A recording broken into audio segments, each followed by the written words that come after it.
ਸਤਨਾਮ ਸ਼੍ਰੀ ਵਾਹਿਗੁਰੂ ਸਾਹਿਬ JIO.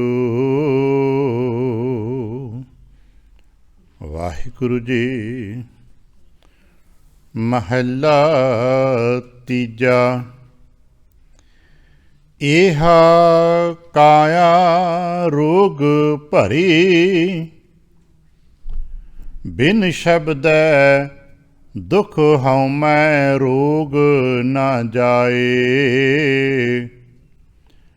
ਸਤਿਗੁਰ ਮਿਲੈ ਤਾਂ ਨਿਰਮਲ ਹੋਵੈ, ਹਰਿ ਨਾਮੋ ਮਨ ਵਸਾਇ।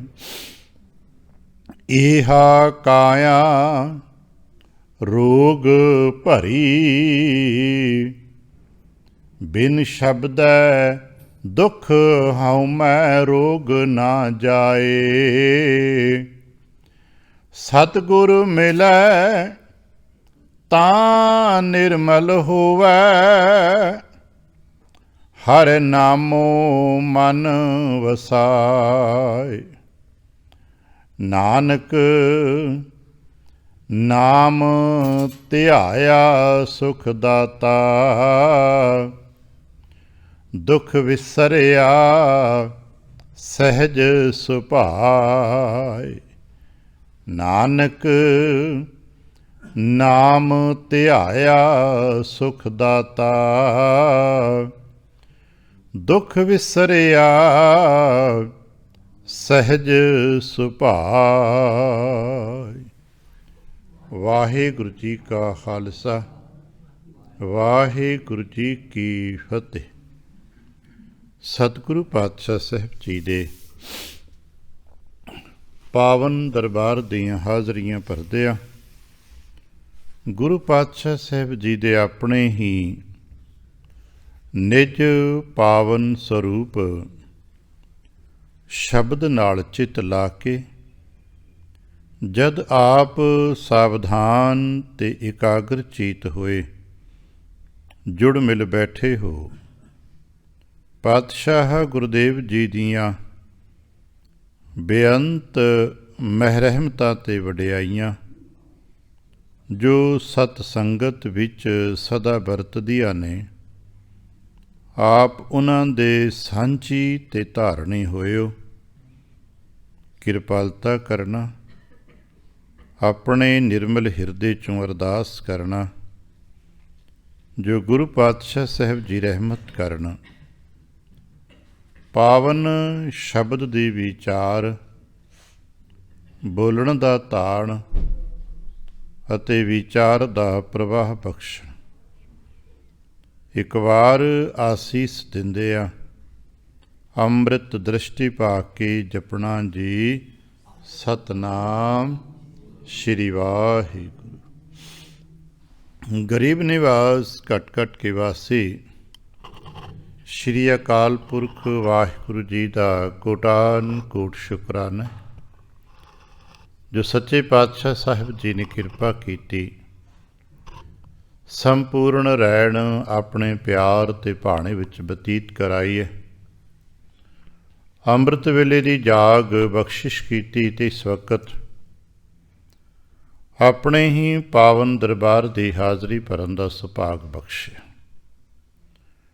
ਹਰ ਰੋਜ਼ ਦੀ ਤਰ੍ਹਾਂ ਅੱਜ ਵੀ ਅੰਮ੍ਰਿਤ ਵੇਲੇ ਜਦੋਂ ਗੁਰਦੇਵ ਦੀਆਂ ਬਖਸ਼ਿਸ਼ਾਂ ਦਾ ਦਰ ਖੋਲ੍ਹੇ ਅਤੇ ਸਾਡੇ ਵਾਸਤੇ ਜੋ ਉਪਦੇਸ਼ ਪ੍ਰਾਪਤ ਹੋਏ ਨੇ, ਸਾਨੂੰ ਦੱਸਿਆ ਗਿਆ ਕਿ ਕਰਤਾ ਪੁਰਖ ਵਾਹਿਗੁਰੂ ਜੀ ਦਾ ਜੋ ਸੁਭਾਅ ਹੈ ਨਾ, ਉਹ ਦਇਆ ਕਰਨ ਵਾਲਾ ਹੈ।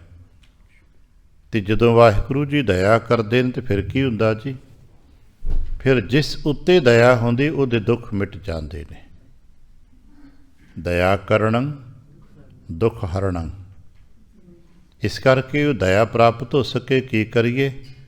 ਗੁਰਮੁਖ ਜਨ ਕੀ ਕਰਦੇ ਨੇ? ਉਚਰਣੰ ਨਾਮ ਕੀਰਤਨ ਹੈ, ਕਿਉਂਕਿ ਉਹ ਦਇਆਲ ਪੁਰਖ ਭਗਵਾਨ ਹੈ। ਪ੍ਰਭੂ ਜੀ ਦਇਆਲ ਪੁਰਖ ਨੇ, ਭਗਵਾਨ ਹੈ। ਅਤੇ ਜਿਨ੍ਹਾਂ 'ਤੇ ਦਇਆਲ ਪੁਰਖ ਵਾਹਿਗੁਰੂ ਜੀ ਦੀ ਦਇਆ ਹੋ ਜਾਂਦੀ ਹੈ, ਉਹਨਾਂ ਦੇ ਉੱਤੇ ਫਿਰ ਕਿਸੇ ਪ੍ਰਕਾਰ ਦਾ ਮਾਇਆ ਦਾ ਪ੍ਰਭਾਵ ਨਹੀਂ ਪੈਂਦਾ। ਨਾਨਕ ਲਿਪਤ ਨਾ ਮਾਇਆ, ਪਾਹੇ ਬਲੰਦੜੀ ਬੁਝ ਗਈ। ਉਹਦੇ ਅੰਦਰ ਦੀ ਈਰਖਾ ਦੀ ਅੱਗ ਬੁਝ ਜਾਂਦੀ ਹੈ, ਕਿਉਂਕਿ ਉਹਨਾਂ ਦਾ ਰੱਖਣਹਾਰਾ ਪ੍ਰਭੂ ਆਪ ਹੈ। ਇਸ ਕਰਕੇ ਭਾਈ, ਜਿਸ ਕਰਤਾ ਪੁਰਖ ਵਾਹਿਗੁਰੂ ਜੀ ਨੇ ਸਾਰੀ ਧਰਤੀ ਪੈਦਾ ਕੀਤੀ, ਤੂੰ ਵੀ ਉਹਦਾ ਜਾਪ ਕਰਿਆ ਕਰ। ਤੇ ਅਸੀਂ ਇਹੀ ਗੱਲ ਸਮਝ ਸਕੀਏ, ਉਹ ਤੇ ਦਇਆ ਕਰਨ ਵਾਲੇ ਨੇ। ਜੇ ਗੁਰੂ ਕਰਤਾ ਦਇਆ ਕਰਨ ਵਾਲੇ ਨੇ, ਸੁਭਾਅ ਉਹਨਾਂ ਦਾ ਦਇਆਲੂ ਰੂਪ ਹੈ, ਤਾਂ ਸਾਨੂੰ ਦੁੱਖ ਕਿਉਂ ਹੈ? ਅਸੀਂ ਸਾਡਾ ਆਲਾ ਦੁਆਲਾ ਤੇ ਦੁਖੀ ਹੈ। ਸਾਡੇ ਜੀਵਨ 'ਚ ਵੀ ਕਈ ਪ੍ਰਕਾਰ ਦੇ ਲੋਕ ਕਹਿੰਦੇ ਨੇ ਦੁੱਖ ਨੇ। ਮਨੁੱਖ ਫਿਰ ਦੁਖੀ ਕਿਉਂ ਹੈ? ਸਾਡੇ ਬਹੁਤ ਲੋਕ ਦੁਖੀ ਕਿਉਂ ਨੇ? ਬਸ ਇਹੀ ਗੱਲ ਸਮਝਣ ਵਾਲੀ ਹੁੰਦੀ ਹੈ। ਉਸ ਦਾ ਸੁਭਾਅ ਸੁਖ ਦੇਣ ਵਾਲਾ ਹੈ, ਉਹ ਦਇਆਲ ਪੁਰਖ ਹੈ, ਉਹ ਦਇਆ ਕਰਦੇ ਨੇ। ਦੁਖੀ ਕਿਉਂ ਹੈ? ਸਮਝੀਏ ਹੌਲੀ ਹੌਲੀ। ਮਹਾਰਾਜ ਦਾ ਬਚਨ ਬੜਾ ਗਹਿਰਾ ਹੈ। ਇਹਾ ਕਾਇਆ ਰੋਗ ਭਰੀ। ਭਾਈ ਇੱਕ ਗੱਲ ਸਮਝ ਲੈ, ਅੱਜ ਉਹ ਤੈਨੂੰ ਸਰੀਰ ਪ੍ਰਾਪਤ ਹੋਇਆ ਨਾ, ਇਹ ਰੋਗਾਂ ਦੇ ਨਾਲ ਭਰਿਆ ਪਿਆ ਹੀ। ਬੇਸ਼ੱਕ ਇਸ ਨੂੰ ਕਿਤੇ ਕੰਚਨ ਦੇਹੀ ਕਿਹਾ ਜਾਂਦਾ ਹੋਵੇਗਾ, ਬੇਸ਼ੱਕ ਇਸ ਨੂੰ ਕਿਤੇ ਸੋਨੇ ਵਰਗਾ ਸਰੀਰ, ਸੁੰਦਰ ਸਰੀਰ ਕਹਿ ਕੇ ਲੋਕ ਮਾਣ ਤਾਣ ਕਰਦੇ ਹੋਣਗੇ, ਪਰ ਚੇਤਾ ਰੱਖਣਾ ਰੋਗਾਂ ਨਾਲ ਭਰਿਆ ਪਿਆ ਹੈ। ਅੱਜ ਤੱਕ ਜਿਤਨਾ ਕੋ ਮਨੁੱਖ ਸਮਝਦਾਰ ਹੋ ਸਕਿਆ ਹੈ, ਰੋਗਾਂ ਤੋਂ ਬਚਣ ਦਾ ਇੰਤਜ਼ਾਮ ਹੀ ਕਰਦਾ ਕਰਦਾ ਥੱਕ ਗਿਆ। ਬਚਪਨ ਤੋਂ ਲੈ ਕੇ, ਜਿਹਨੂੰ ਅਸੀਂ ਜਨਮ ਦੇ ਪਹਿਲੇ ਦਿਨ ਤੋਂ ਲੈ ਕੇ ਅੱਜ ਤੱਕ ਅਸੀਂ ਇਹੀ ਇੰਤਜ਼ਾਮ ਉਪਰਾਲਾ ਕਰਦੇ ਆ ਰਹੇ, ਬਸ ਕਿਤੇ ਕੋਈ ਰੋਗ ਨਾ ਲੱਗ ਜਾਏ, ਕਿਤੇ ਕੋਈ ਰੋਗ ਨਾ ਲੱਗ ਜਾਏ, ਕਿਤੇ ਕੋਈ ਪਰੇਸ਼ਾਨੀ ਬਿਮਾਰੀ ਨਾ ਆ ਜਾਏ। ਪਰ ਫਿਰ ਵੀ ਆ ਜਾਂਦੀ ਹੈ, ਫਿਰ ਵੀ ਰੋਗ ਲੱਗ ਜਾਂਦਾ ਹੈ। ਬੜਾ ਇੰਤਜ਼ਾਮ ਕਰਨ ਦੇ ਬਾਵਜੂਦ ਵੀ ਰੋਗ ਪੈਦਾ ਹੁੰਦਾ ਹੈ, ਕਿਉਂਕਿ ਕੁਝ ਰੋਗ ਨੇ ਜੋ ਆਪਣੇ ਆਪ ਸਾਡੇ ਅੰਦਰੋਂ ਪੈਦਾ ਹੁੰਦੇ ਨੇ, ਕਿਉਂਕਿ ਇਹ ਸਾਡੇ ਆਲੇ ਦੁਆਲੇ ਵਿਚਰ ਰਹੇ ਨੇ।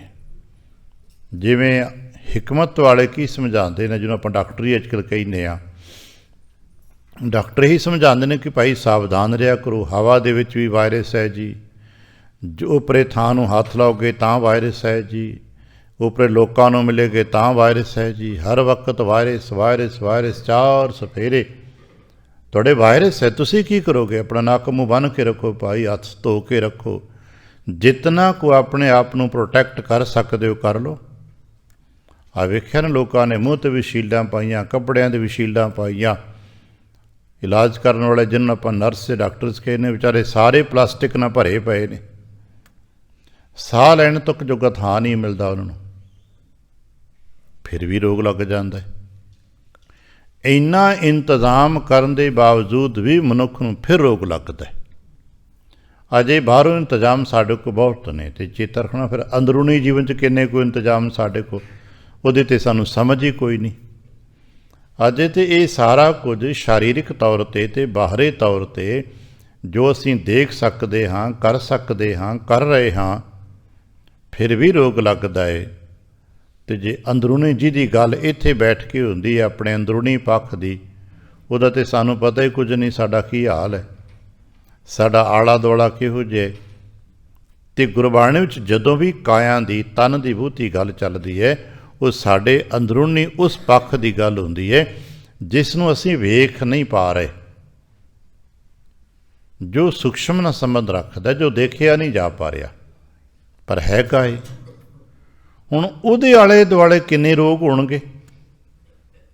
ਤਾਂ ਸਾਨੂੰ ਅਰਿਅਤ ਰੱਖਣਾ, ਸਤ ਸੰਗਤ, ਸਿਮਰਨ, ਭਜਨ, ਇਹ ਉਸ ਨੂੰ ਪ੍ਰੋਟੈਕਟ ਕਰਦੇ।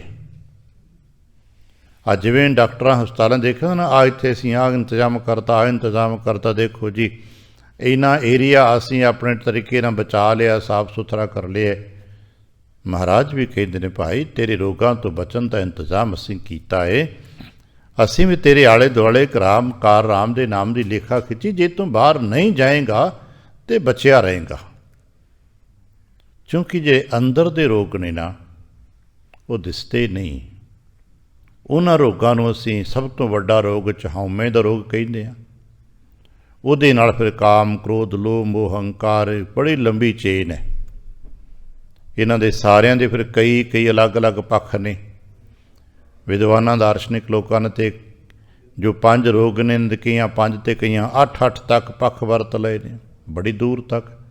ਜਿੱਥੋਂ ਤੱਕ ਇਸ ਦਾ ਗਿਆਨ ਧਿਆਨ ਕੰਮ ਕਰਦਾ ਹੈ, ਉਨੀ ਕੁ ਗੱਲਾਂ ਕਹਿੰਦਾ, ਸੁਣਦਾ, ਸਮਝਣ ਦਾ ਕੋਸ਼ਿਸ਼ ਕਰਦਾ ਹੈ। ਦਰਅਸਲ ਜੇ ਅਸੀਂ ਸਮਝ ਸਕੀਏ, ਸਾਡੇ ਉੱਤੇ ਜਿਹੜੇ ਅਸੀਂ ਜਨਮ ਲੈ ਕੇ ਮਾਤ ਲੋਕ 'ਤੇ ਆਏ ਹਾਂ, ਸਾਡੇ 'ਤੇ ਇੱਕ ਦ੍ਰਿਸ਼ਟੀ ਸਾਡੇ ਜਨਮ ਦੇ ਸਮੇਂ ਤੋਂ ਹੀ ਆਰੰਭ ਹੋ ਗਈ। ਉਸ ਦ੍ਰਿਸ਼ਟੀ ਨੂੰ ਕਹਿੰਦੇ ਨੇ ਜਮ ਦੀ ਦ੍ਰਿਸ਼ਟੀ। ਉਸ ਜਮ ਦ੍ਰਿਸ਼ਟੀ ਤੋਂ ਭੱਜ ਕੇ ਬਚ ਕੇ ਅਸਾਂ ਅਗਰ ਪਹੁੰਚਣਾ ਹੈ, ਤੇ ਉਹ ਇੱਕ ਦ੍ਰਿਸ਼ਟੀ ਹੋਰ ਹੈ ਜੋ ਸਾਡੇ 'ਤੇ ਪੈ ਜਾਏ ਤੇ ਜਮ ਦ੍ਰਿਸ਼ਟੀ ਤੋਂ ਬਚ ਜਾਈਦਾ, ਉਹ ਹੈ ਗੁਰੂ ਕੀ ਦ੍ਰਿਸ਼ਟੀ। ਦੋਨੋਂ ਦੇ ਆਪਣੇ ਆਪਣੇ ਪੱਖ ਨੇ। ਸਾਰੇ ਸੰਸਾਰ ਦੇ ਉੱਤੇ ਕੁਦਰਤੀ ਤੌਰ 'ਤੇ ਹੁਕਮਨ, ਇਹ ਹੁਕਮਨ ਹੈ, ਹੁਕਮੇ ਜਮ ਜੰਦਾਰ ਹੈ। ਕੱਲ੍ਹ ਅਸੀਂ ਵਾਚਲੇ ਸਾ ਹੁਕਮਨ ਹੈ। ਇਹ ਹੁਕਮੀ ਤਰੀਕੇ ਦੇ ਨਾਲ ਸੱਚੇ ਸਾਹਿਬ ਨੇ ਸਾਰੇ ਸੰਸਾਰ ਮਾਤਲੋਕ 'ਤੇ ਜਮ ਦੀ ਸਰਕਾਰ ਸਥਾਪਿਤ ਕਰਤੀ ਹੈ, ਜਮ ਦੀ ਦ੍ਰਿਸ਼ਟੀ ਲਾਗੂ ਕਰਤੀ ਹੈ। ਅਤੇ ਫਿਰ ਉਹਦੇ ਵਿੱਚ ਸਾਨੂੰ ਕਹਿਤਾ ਭਾਈ ਜਿਨ੍ਹਾਂ ਨੇ ਜਮ ਤੋਂ ਬਚਣਾ ਹੈ, ਇਹੀ ਤਾਂ ਇਮਤਿਹਾਨ ਹੈ ਵੀ ਜਿਨ੍ਹਾਂ ਨੇ ਜਮ ਤੋਂ ਬਚਣਾ ਹੈ, ਬਚ ਸਕਦੇ ਹੋ ਤੇ ਬਚ ਜਾਓ। ਮਹਾਰਾਜ ਕਿੱਥੇ ਜਾਈਏ? ਗੁਰੂ ਕੀ ਦ੍ਰਿਸ਼ਟੀ ਥੱਲੇ ਆ ਜਾਓ। ਉੱਥੇ ਵੀ ਇੱਕ ਲਾਈਟ ਹੈ, ਗੁਰੂ ਕੀ ਦੇਖਦੇ ਨੇ, ਗੁਰੂ ਕੀ ਦ੍ਰਿਸ਼ਟੀ 'ਚ ਆ ਜਾਓ, ਗੁਰੂ ਕੀ ਨਜ਼ਰ ਹੇਠ ਆ ਜਾਓ, ਜਮ ਤੋਂ ਬਚ ਜਾਓਗੇ। ਜਿਵੇਂ ਅਸੀਂ ਇੱਕ ਵਾਰ ਫਿਲਾਸਫੀ ਦੇ ਦਰਸ਼ਨ ਵਾਚੇ ਸੀ ਕਿ ਜਦੋਂ ਜੰਗਲ ਨੂੰ ਅੱਗ ਲੱਗਦੀ ਹੈ ਤੇ ਨਿੱਕੇ ਨਿੱਕੇ ਜੀ ਜੋ ਨੱਠ ਸਕਦੇ ਨੇ, ਭੱਜ ਸਕਦੇ ਨੇ, ਉੱਡ ਸਕਦੇ ਨੇ, ਕਿੱਧਰ ਜਾਂਦੇ ਨੇ ਭਲਾ? ਜੰਗਲ 'ਚ ਵੱਡੇ ਪੱਧਰ 'ਤੇ ਅੱਗ ਲੱਗਦੀ ਹੈ ਤੇ ਜਿਹੜੇ ਜੀ ਨੱਠ ਭੱਜ ਸਕਦੇ ਨੇ, ਕਿੱਧਰ ਨੂੰ ਭੱਜਦੇ ਨੇ? ਕਦੇ ਕਲਪਨਾ ਕਰੀਏ। ਸਾਨੂੰ ਪਤਾ ਕਿ ਨਹੀਂ ਪਤਾ, ਕੁਦਰਤੀ ਤੌਰ 'ਤੇ ਇਹਨਾਂ ਜੀਵ ਜਨਤਾ ਦਾ ਜੋ ਸਿਕਸ ਸੈਂਸ ਹੁੰਦਾ ਨਾ, ਬੜਾ ਬਾਰੀਕ ਤੇ ਸੂਖਸ਼ਮ ਤੇਜ ਹੁੰਦਾ ਹੈ। ਇਹ ਉੱਧਰ ਨੂੰ ਭੱਜਣਗੇ ਜਿੱਧਰ ਪਾਣੀ ਹੋਏਗਾ, ਜਿੱਧਰ ਕਿਤੇ ਪਾਣੀ ਦਾ ਟੋਭਾ ਹੋਏਗਾ, ਨਦੀ ਹੋਏਗੀ, ਕੋਈ ਇੰਤਜ਼ਾਮ ਐਸਾ ਪਾਣੀ ਦਾ ਹੋਏਗਾ, ਉੱਧਰ ਭੱਜਣਗੇ। ਅਤੇ ਫਿਰ ਇਹਨਾਂ 'ਚੋਂ ਜਿਹੜੇ ਭੱਜਦੇ ਉਸ ਪਾਣੀ ਦੇ ਟੋਭੇ ਤੱਕ ਪਹੁੰਚ ਜਾਂਦੇ ਨੇ, ਉਹ ਬਚ ਵੀ ਜਾਂਦੇ ਨੇ। ਬਸ ਸਾਨੂੰ ਵੀ ਪਤਾ ਲੱਗ ਜਾਏ ਕਿ ਸੰਸਾਰ ਦੇ ਵਿੱਚ ਅੱਗ ਲੱਗੀ ਪਈ ਈਰਖਾ ਦੀ, ਇਸ ਸੰਸਾਰ ਜੰਗਲ 'ਚ ਈਰਖਾ ਦੀ ਅੱਗ ਹੈ ਨਾ, ਅਤੇ ਇਸ ਅੱਗ ਤੋਂ ਬਚਣ ਲਈ ਭੱਜੀਏ। ਕਿੱਥੇ ਭੱਜੀਏ? ਕਿੱਥੇ ਭੱਜ ਕੇ ਜਾਵਾਂਗੇ? ਕਹਿੰਦੇ ਕਿ ਉੱਥੇ ਜਲ ਦਾ ਟੋਭਾ ਹੋਵੇ, ਜਿੱਥੇ ਜਾਣ 'ਤੇ ਇਹ ਅੱਗ ਬੁਝ ਜਾਏ। ਅਤੇ ਯਾਦ ਰੱਖਣਾ, ਉਹ ਜਲ ਦਾ ਟੋਭਾ ਆ ਸਤ ਸੰਗਤ ਹੈ। ਜਿਵੇਂ ਉਹ ਨਿੱਕੇ ਨਿੱਕੇ ਜੀ ਜੰਤ ਵਿਚਾਰੇ ਭੱਜ ਕੇ ਕਿਸੇ ਸਰੋਵਰ 'ਤੇ, ਕਿਸੇ ਤਲਾਅ 'ਤੇ, ਟੋਭੇ 'ਤੇ ਜਾ ਕੇ ਜਾਨ ਬਚਾਉਂਦੇ ਨੇ, ਫਿਰ ਉਹਨਾਂ 'ਤੇ ਅੱਗ ਦਾ ਅਸਰ ਨਹੀਂ। ਠੀਕ ਹੈ, ਮਾੜੇ ਮੋਟੇ ਖੰਭ ਸੜਦੇ ਨੇ, ਪਰ ਜਾਨ ਬਚ ਜਾਂਦੀ ਹੈ। ਇਵੇਂ ਹੀ ਜਿਹੜੇ ਜੀ ਭੱਜ ਕੇ ਨੱਠ ਕੇ ਵਿਕਾਰਾਂ ਤੋਂ ਬਚਦੇ ਸਤ ਸੰਗਤ ਰੂਪੀ ਸਰੋਵਰ 'ਚ ਆ ਜਾਂਦੇ ਨੇ। ਠੀਕ ਹੈ, ਮਾੜੇ ਮੋਟੇ ਸੇਕ ਲੱਗ ਜਾਂਦੇ ਨੇ, ਪਰ ਜਾਨ ਬਚ ਜਾਂਦੀ ਹੈ। ਔਰ ਇੱਥੋਂ ਤੱਕ ਪਹੁੰਚਣ ਵਾਲੇ ਨੂੰ ਫਿਰ ਪਤਾ ਲੱਗਦਾ ਵੀ ਇਹ ਤੇ ਆਲੇ ਦੁਆਲੇ ਨਹੀਂ, ਇਹ ਤੇ ਅੱਗ ਅੰਦਰ ਲੱਗੀ ਸੀ ਸਾਡੇ, ਬਾਹਰ ਤੇ ਕਿਤੇ ਦਿਸਦੀ ਕੋਈ ਨਹੀਂ, ਇਹ ਤੇ ਅੱਗ ਸਾਡੇ ਅੰਦਰ ਹੈ। ਅਤੇ ਜਦੋਂ ਅਸੀਂ ਸਤ ਸੰਗਤ ਰੂਪੀ ਮੁਕਾਮ 'ਤੇ ਆਉਂਦੇ ਹਾਂ ਅਤੇ ਜੋ ਬਖਸ਼ਿਸ਼ ਵਰਤਦੀ ਹੈ, ਅਤੇ ਉਹ ਵੀ ਬਖਸ਼ਿਸ਼ ਸਾਡੇ ਹਿਰਦੇ ਕਰਕੇ ਵਰਤਦੀ ਹੈ। ਇਸੇ ਕਰਕੇ ਅੱਜ ਬੜਾ ਪਿਆਰਾ ਬਚਨ, ਭਾ ਹੈ ਬਲਦੜੀ ਬੁਝ ਗਈ। ਜਿਹੜੇ ਸਤ ਸੰਗਤ ਵਿੱਚ ਆ ਜਾਂਦੇ ਨੇ, ਜਿਨ੍ਹਾਂ 'ਤੇ ਕਿਰਪਾ ਵਰਤ ਜਾਂਦੀ, ਫਿਰ ਉਹਨਾਂ ਦੇ ਅੰਦਰ ਬਲਦੀ ਹੋਈ ਈਰਖਾ ਦੀ ਅੱਗ ਬੁਝ ਜਾਂਦੀ ਹੈ। ਉਹਨਾਂ ਨੂੰ ਰੱਖਣਹਾਰਾ ਪ੍ਰਭੂ ਜੀ ਆਪ ਹੁੰਦਾ ਹੈ। ਅਤੇ ਜਦੋਂ ਸਮਝ ਆਉਂਦੀ, ਅੱਗ ਬੁਝਦੀ ਹੈ, ਸ਼ਾਂਤੀ ਮਿਲਦੀ, ਤਾਂ ਪਤਾ ਲੱਗਦਾ ਭਾਈ ਇਹ ਤੇ ਰੋਗ ਸਾਡੇ ਅੰਦਰ ਸੀਗੇ, ਇਹ ਬਾਹਰ ਨਹੀਂ ਗਏ। ਜੰਗਲਾਂ ਦੇ ਉੱਤੇ ਬਾਹਰ ਅੱਗ ਲੱਗਦੀ ਹੈ। ਯਾਦ ਰੱਖਣਾ, ਸੰਸਾਰ ਜੰਗਲ 'ਚ ਬਾਹਰ ਤੇ ਬੜੇ ਵਧੀਆ ਮਕਾਨ ਨੇ, ਬੜੀਆਂ ਵਧੀਆ ਸੜਕਾਂ ਨੇ, ਇੰਤਜ਼ਾਮਾਤ ਬਹੁਤ ਵਧੀਆ ਨੇ। ਸੰਸਾਰ ਦੇ ਵਿੱਚ ਬਾਹਰਲੇ ਪਾਸੇ ਤੇ ਬਹੁਤ ਖੂਬਸੂਰਤੀ ਹੈ, ਬਹੁਤ ਸੁੰਦਰਤਾ ਹੈ, ਪਰ ਮਨੁੱਖ ਦੇ ਅੰਦਰ ਅੱਗ ਲੱਗੀ ਹੈ। ਦੁਨੀਆ ਦੇ ਜੰਗਲਾਂ ਦੇ ਵਿੱਚ ਬਾਹਰ ਅੱਗ ਲੱਗੀ ਹੈ ਅਤੇ ਜੀ ਦੇ ਅੰਦਰ ਕੁਛ ਵੀ ਤੇ ਨਹੀਂ ਗਾ। ਅਸੀਂ ਉਹਦੇ ਬਾਰੇ ਕੁਛ ਕਹਿ ਹੀ ਨਹੀਂ ਪਾਏ ਕਿ ਕਿਸੇ ਜੀ ਦੇ ਮਨ ਹੈ ਕਿ ਨਹੀਂ ਹੈ, ਕੀ ਹੈ, ਸਾਨੂੰ ਨਹੀਂ ਪਤਾ।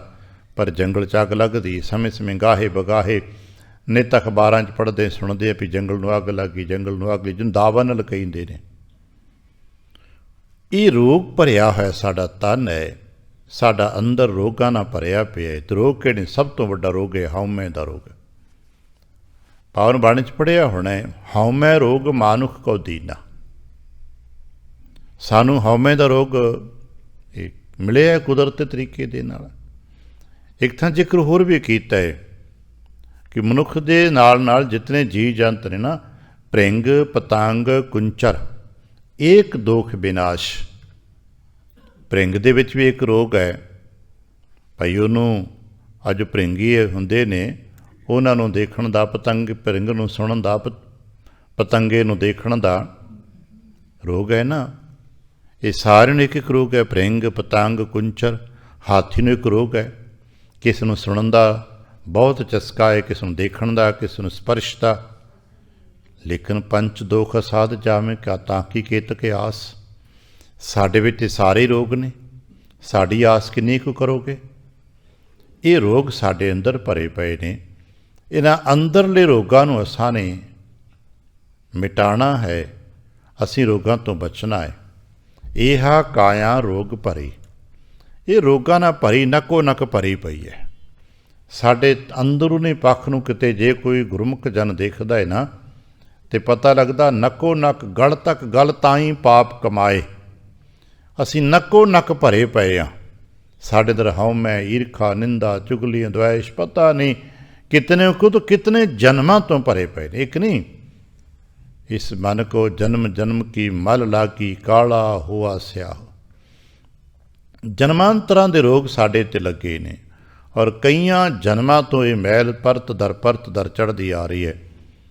ਸਤ ਸੰਗਤ ਦੇ ਸਦਕੇ, ਗੁਰੂ ਕੇ ਸਿੱਖਿਆ ਦੇ ਸਦਕੇ ਅਸੀਂ ਆਪਣੇ ਅੰਦਰੋਂ ਇਹਨਾਂ ਰੋਗਾਂ ਨੂੰ, ਇਹਨਾਂ ਮੈਲਾਂ ਨੂੰ ਮਿਟਾਉਣ ਦਾ ਯਤਨ ਕਰਦੇ। ਸਿਆਣੇ ਮੰਨਦੇ ਨੇ ਕਿ ਜਿਹੜੀ ਸਾਡੇ ਅੰਦਰ ਵਿਕਾਰਾਂ ਦੀ ਮੈਲ ਹੈ, ਉਹਦੇ ਵਿੱਚੋਂ ਫਿਰ ਰੋਗ ਹੀ ਜਨਮ ਲੈਂਦਾ। ਜਿਵੇਂ ਬਾਹਰਲੀ ਮੈਲ ਵਿੱਚੋਂ ਵੀ ਬਿਮਾਰੀ ਪੈਦਾ ਹੁੰਦੀ ਹੈ, ਇਸੇ ਤਰ੍ਹਾਂ ਅੰਦਰੂਨੀ ਮੈਲ ਵਿੱਚੋਂ ਵੀ ਹਉਮੈ ਦਾ ਰੋਗ, ਵਿਕਾਰ ਪ੍ਰਗਟ ਹੁੰਦੇ ਨੇ। ਦਾਰਸ਼ਨਿਕ ਮੰਡਲਾਂ 'ਚ ਇਸ ਨੂੰ ਸਮਝਣ ਦੀ ਕੋਸ਼ਿਸ਼ ਕਦੇ ਕਦੇ ਅਸੀਂ ਇੰਝ ਕਰਦੇ ਹਾਂ। ਜਗਤ ਗੁਰੂ ਗੁਰੂ ਨਾਨਕ ਸਾਹਿਬ ਜੀ ਦੇ ਦਰਸ਼ਨ ਕਰਨ ਵਾਸਤੇ ਬਾਬਾ ਲਹਿਣਾ ਜੀ ਜਦੋਂ ਆਪਣੇ ਪਿੰਡੋਂ ਖਡੂਰ ਸਾਹਿਬ ਤੋਂ ਪਹਿਲੀ ਵਾਰ ਗਏ ਨੇ, ਪਹਿਲੇ ਦਰਸ਼ਨ ਤੇ ਮਹਾਰਾਜ ਦੇ ਯਾਤਰਾ ਦੇ ਤੌਰ 'ਤੇ ਜਾਂਦਿਆਂ ਕੀਤੇ। ਕੁਝ ਸਮੇਂ ਮਹਾਰਾਜ ਦੇ ਦਰਸ਼ਨ ਕਰਨ ਤੋਂ ਬਾਅਦ ਵਿੱਚ ਉਪਦੇਸ਼ ਵਿਚਾਰ ਪਿਆਰ ਪ੍ਰਾਪਤ ਕੀਤਾ। ਮਹਾਰਾਜ ਦੇ ਹੁਕਮ ਸਦਕੇ ਗ੍ਰਹਿ ਵਿਖੇ ਆਏ, ਘਰ ਦੇ ਇੰਤਜ਼ਾਮ ਕੀਤੇ। ਸਾਰਿਆਂ ਨੂੰ ਦੱਸਦਾ, ਭਾਈ ਮੈਂ ਹੁਣ ਪਹਾੜਾਂ 'ਤੇ ਜਵਾਲਾ ਜੀ ਦੀ ਯਾਤਰਾ 'ਤੇ ਨਹੀਂ ਜਾਂਦਾ, ਮੈਂ ਆਪਣਾ ਨਿਸ਼ਾਨਾ ਬਦਲ ਲਿਆ, ਆਪਣਾ ਕੇਂਦਰ ਬਦਲ ਲਿਆ। ਠੀਕ ਹੈ, ਕੁਝ ਨੇ ਚੰਗਾ ਕਿਹਾ ਹੋਵੇਗਾ, ਕੁਝ ਨੇ ਮੰਦਾ ਕਿਹਾ ਹੋਵੇਗਾ, ਇਹ ਤਾਂ ਲੋਕ ਨੇ। ਪਰ ਹੁਣ ਜਦੋਂ ਪਿਆਰ ਦੇ ਨਾਲ ਕੁਝ ਸਮਾਂ ਘਰ ਦੇ ਕੁਝ ਇੰਤਜ਼ਾਮ ਕਰਕੇ, ਕੁਝ ਫੁਰਸਤ ਪਾ ਕੇ ਤੁਰੇ ਨੇ, ਤੇ ਕਹਿੰਦੇ ਨੇ ਕੋਈ ਸਿਰ 'ਤੇ ਸਾਮਾਨ, ਰਾਸ਼ਨ, ਲੰਗਰ ਦਾ ਬੰਨ੍ਹ ਲਿਆ।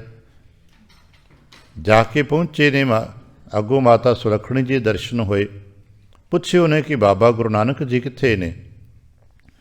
ਉਹਨਾਂ ਨੇ ਕਹਿਤਾ ਬਾਹਰ ਖੇਤਾਂ 'ਚ ਕੰਮ ਕਰਨ ਗਏ ਨੇ ਭਾਈ, ਬਹਿ ਜਾ, ਇੰਤਜ਼ਾਰ ਕਰ ਲਾ। ਕਹਿਣ ਲੱਗੇ ਨਹੀਂ ਮਾਤਾ ਮੈਂ ਦਰਸ਼ਨ ਕਰਨੇ। ਕਹਿਣ ਲੱਗੇ ਤੂੰ ਵੀ ਖੇਤਾਂ ਨੂੰ ਚਲਾ ਜਾ ਭਾਈ, ਉੱਥੇ ਖੇਤਾਂ 'ਚ ਹੋਰ ਵੀ ਸੰਗੀ ਗਏ ਨੇ, ਤੂੰ ਵੀ ਚਲਾ ਜਾ। ਹੁਣ ਖੇਤਾਂ ਵਿੱਚ ਚਲੇ ਗਏ। ਸਾਖੀ ਸੀ ਕਈ ਵਾਰ ਸੁਣੀ ਪੜੀ, ਪ੍ਰਚਲਿਤ ਹੈ ਕਿ ਮਹਾਰਾਜ ਖੇਤ 'ਚੋਂ ਨਦੀਨ ਪੁੱਟਦੇ ਪਏ ਨੇ, ਅਤੇ ਬਾਬਾ ਲਹਿਣਾ ਜੀ ਵੇਖੋ ਵੇਖੀ ਮਹਾਰਾਜ ਦੇ ਨਦੀਨ ਪੁੱਟਣ ਲੱਗੇ ਨੇ। ਕਿਉਂਕਿ ਲਹਿਣਾ ਜੀ ਨੇ ਕਦੇ ਖੇਤੀ ਦਾ ਕੰਮ ਕੀਤਾ ਨਹੀਂ, ਬਚਪਨ ਤੋਂ ਸ਼ਾਹੂਕਾਰਿਆਂ ਦੇ ਸਰਕਲਾਂ 'ਚ ਰਹੇ ਨੇ, ਖੇਤੀ ਦੇ ਬਾਰੇ ਜਾਣਕਾਰੀ ਕੋਈ ਨਹੀਂ ਹੈ। ਹੁਣ ਇਹਨਾਂ ਨੇ ਵੇਖਿਆ ਕਿ ਬਾਬਾ ਨਾਨਕ ਜੀ ਕੁਝ ਬੂਟੇ ਪੁੱਟ ਰਹੇ ਨੇ, ਹਰੇ ਹਰੇ ਬੜੇ ਸੋਹਣੇ ਨੇ, ਇਹ ਵੀ ਪੁੱਟਣੇ ਸ਼ੁਰੂ ਕਰ ਦਿੱਤੇ। ਇਹਨਾਂ 2-4 ਬੂਟੇ ਪੁੱਟੇ ਅਤੇ ਬਾਬਾ ਨਾਨਕ ਨੂੰ ਵੇਖ ਕੇ ਹੱਸਣ ਲੱਗ ਪਏ। ਕਹਿਣ ਲੱਗੇ ਪੁਰਖਾ ਕੀ ਕਰਦਾ ਪਿਆ? ਕਹਿਣ ਲੱਗਾ ਮਹਾਰਾਜ ਆਪ ਨੂੰ ਦੇਖਿਆ ਅਤੇ ਮੇਰੇ ਵਿੱਚ ਚਾਅ ਆਇਆ ਕਿ ਮੇਰੇ ਗੁਰੂਦੇਵ ਜੋ ਕੰਮ ਕਰਦੇ ਪਏ ਹੁਣ ਮੈਨੂੰ ਵੀ ਕਰਨਾ ਚਾਹੀਦਾ ਹੈ। ਕਹਿਣ ਲੱਗੇ ਪੁਰਖਾ ਪਤਾ ਹੀ ਮੈਂ ਕੀ ਕਰਦਾ ਪਿਆ? ਕਹਿਣ ਲੱਗਾ ਬਾਬਾ ਸਮਝਦੇ ਨਹੀਂ ਹੈ, ਦੇਖਿਆ ਹੈ, ਔਰ ਸੰਸਾਰ ਦੇਖ ਕੇ ਇੱਦਾਂ ਹੀ ਕਰੀ ਜਾਂਦਾ ਬਿਨਾਂ ਸਮਝਿਆ ਹੀ। ਕਹਿਣ ਲੱਗਾ ਮਹਾਰਾਜ ਦੇਖਿਆ ਹੈ, ਆ ਤੁਸੀਂ ਬੂਟੇ ਪੁੱਟ ਰਹੇ ਹੋ, ਮੈਂ ਪੁੱਟਣੇ ਸ਼ੁਰੂ ਕਰਤੇ। ਕਹਿਣ ਲੱਗੇ ਫਿਰ ਇਹ ਨਹੀਂ ਦੇਖਿਆ ਕਿ ਜਿਹੜੇ ਬੂਟੇ ਮੈਂ ਲਾਏ ਸਨ ਮੈਂ ਉਹ ਨਹੀਂ ਪੁੱਟੇ, ਜਿਹੜੇ ਬੂਟੇ ਆਪਣੇ ਆਪ ਉੱਗੇ ਨੇ ਮੈਂ ਉਹ ਪੁੱਟ ਰਿਹਾ। ਕਿ ਲੱਗਾ ਕਿ ਬਾਬਾ ਮੈਨੂੰ ਇਹ ਸਮਝ ਹੀ ਨਹੀਂ ਵੀ ਕਿਹੜੇ ਤੁਸਾਂ ਲਾਏ ਨੇ ਤੇ ਕਿਹੜੇ ਆਪੇ ਉੱਗੇ ਨੇ। ਮੈਨੂੰ ਖੇਤੀਬਾੜੀ ਦੇ ਬਾਬਤ ਕੁਝ ਨਹੀਂ ਪਤਾ। ਸਤਿਗੁਰੂ ਕੁਝ ਪਲ ਠਹਿਰ ਗਏ, ਕਹਿਣਗੇ ਸੱਤ ਹੈ ਭਾਈ, ਤੈਨੂੰ ਦੁਨਿਆਵੀ ਖੇਤੀ ਦੇ ਬਾਰੇ ਵੀ ਨਹੀਂ ਪਤਾ ਨਾ, ਤੇ ਫਿਰ ਰੂਹਾਨੀ ਖੇਤੀ ਬਾਰੇ ਵੀ ਨਹੀਂ ਪਤਾ ਹੋਣਾ। ਕਹਿਣ ਲੱਗਾ ਨਹੀਂ ਮਹਾਰਾਜ ਕੁਝ ਨਹੀਂ ਪਤਾ। ਕਹਿਣ ਲੱਗੇ ਜਿਹੜੇ ਬੂਟੇ ਮੈਂ ਲਾਏ ਨੇ ਇਹ ਕੀ ਹੈ? ਕਹਿਣ ਲੱਗਾ ਜੀ ਪਤਾ ਨਹੀਂ। ਮਹਾਰਾਜ ਕਹਿਣ ਲੱਗੇ ਚਲੋ ਇਹ ਤਾਂ ਸਮਝ ਆਏ ਨਾ ਕਿ ਅਨਾਜ ਪੈਦਾ ਹੋਏਗਾ। ਕਹਿਣ ਲੱਗਾ ਜੀ ਹਾਂ ਇਹਨਾਂ ਕੋ ਪਤਾ ਹੈ ਕਿ ਤੁਸੀਂ ਜੋ ਬੂਟੇ ਲਾਏ ਹੋਣਗੇ ਫਸਲ ਬੀਜੀ ਜਾਂਦੀ ਅਨਾਜ ਬਣਦਾ। ਕਹਿਣ ਲੱਗੇ ਇਸੇ ਤਰ੍ਹਾਂ ਜਿਹੜੇ ਬੂਟੇ ਆਪ ਲਾਏ ਜਾਂਦੇ ਨੇ ਅਨਾਜ ਵਾਸਤੇ ਬੀਜੇ ਜਾਂਦੇ ਨੇ ਉਹ ਸੰਭਾਲੇ ਜਾਂਦੇ ਨੇ, ਉਹਨਾਂ ਦੀ ਸਾਂਭ ਸੰਭਾਲ ਕਰੀਦੀ ਹੈ। ਅਤੇ ਖੇਤ ਵਿੱਚ ਜਿਹੜੇ ਬੂਟੇ ਆਪਣੇ ਆਪ ਉੱਗ ਪੈਂਦੇ ਨੇ ਉਹ ਪੁੱਟ ਦਈਦੇ ਨੇ। ਅਤੇ ਜੇ ਉਹ ਆਪਣੇ ਆਪ ਉੱਗੇ ਹੋਏ ਬੂਟਿਆਂ ਨੂੰ ਨਾ ਪੁੱਟੀਏ ਅਤੇ ਬੀਜੇ ਹੋਏ ਬੂਟਿਆਂ ਦਾ ਉਹ ਨੁਕਸਾਨ ਕਰ ਦਿੰਦੇ ਨੇ। ਵੇਖਣ ਨੂੰ ਦੋਨੋਂ ਹਰੇ ਭਰੇ ਬੂਟੇ ਹੀ ਨੇ, ਪਰ ਇੱਕ ਜ਼ਹਿਰੀਲੇ ਹੋ ਜਾਂਦੇ ਨੇ, ਸਾਡੇ ਸਾਰੀ ਰੋਜ਼ੀ ਖ਼ਤਮ ਕਰ ਦਿੰਦੇ ਨੇ।